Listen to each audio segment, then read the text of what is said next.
കൊല്ലത്തെ UDF നേതൃയോഗത്തിൽ നിന്ന് മുസ്ലിം league വിട്ടുനിന്നു. ജില്ലയിലെ UDF നേതൃയോഗങ്ങളിൽ മുസ്ലിം ലീഗ് നേതൃത്വത്തെ അറിയിക്കുന്നില്ലെന്നും UDF കൺവീനർമാരുടെ കാര്യത്തിൽ കോൺഗ്രസ് ഏകപക്ഷീയമായി തീരുമാനമെടുക്കുന്നുവെന്നാണ് മുസ്ലിം ലീഗിന്റെ പരാതി. ജില്ലയിലെ സംഘടനാ പ്രശ്നങ്ങൾ പരിഹരിക്കാതെ യോഗങ്ങളിൽ പങ്കെടുക്കില്ല എന്നുള്ളതാണ് ലീഗിന്റെ നിലപാട്. ഷമീർ അബ്ദുൾ വിവരങ്ങൾ നൽകാനുണ്ട്. ഷമീർ, ഇക്കാര്യത്തിൽ കോൺഗ്രസിന്റെ നിലപാട്, അഭിപ്രായം എന്താണ് സംഭവിച്ചത് എന്ന് വ്യക്തമായിട്ടുണ്ട്?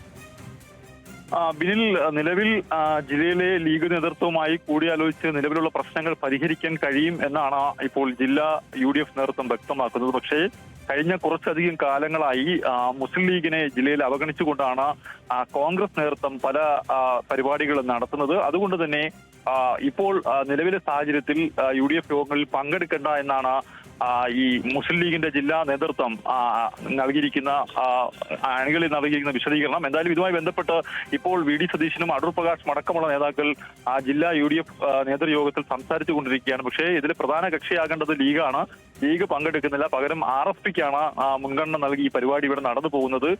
ഇത്തരത്തിൽ RSPക്ക് പല സ്ഥലങ്ങളിലും മുൻഗണന നൽകുന്നു എന്നൊരു അഭിപ്രായം കൂടി മുസ്ലിം ലീഗിനുണ്ട്. ഏതായാലും ലീഗിന് വലിയ പ്രാതിനിധ്യം ഇല്ലാത്തൊരു ജില്ല കൂടിയാണ്. അതുകൊണ്ട് തന്നെ ലീഗിന് എല്ലാ തരത്തിലും പരിപാടിയിൽ നോട്ടീസ് അടക്കം അടിക്കുന്ന കാര്യങ്ങളിൽ പോലും അവരുടെ പ്രതിനിധികളെ പങ്കെടുപ്പിക്കാതെ ആണ് ജില്ലാ UDF നേതൃത്വം മുന്നോട്ട് പോകുന്നത്. ഈ സാഹചര്യത്തിൽ ഒരു കാരണവശാലും കോൺഗ്രസ് നേതൃത്വമായി സഹകരിച്ചു പോകണ്ട, UDF നേതൃത്വമായി സഹകരിച്ചു പോകണ്ട എന്ന നിലപാടിലാണ് ഇപ്പോഴും അവരുള്ളത്. എന്തായാലും നേതൃയോഗം ഇപ്പോഴും തുടരുകയാണ്. ബിനിൽ, ശരി, താങ്ക് യു ഷമീർ.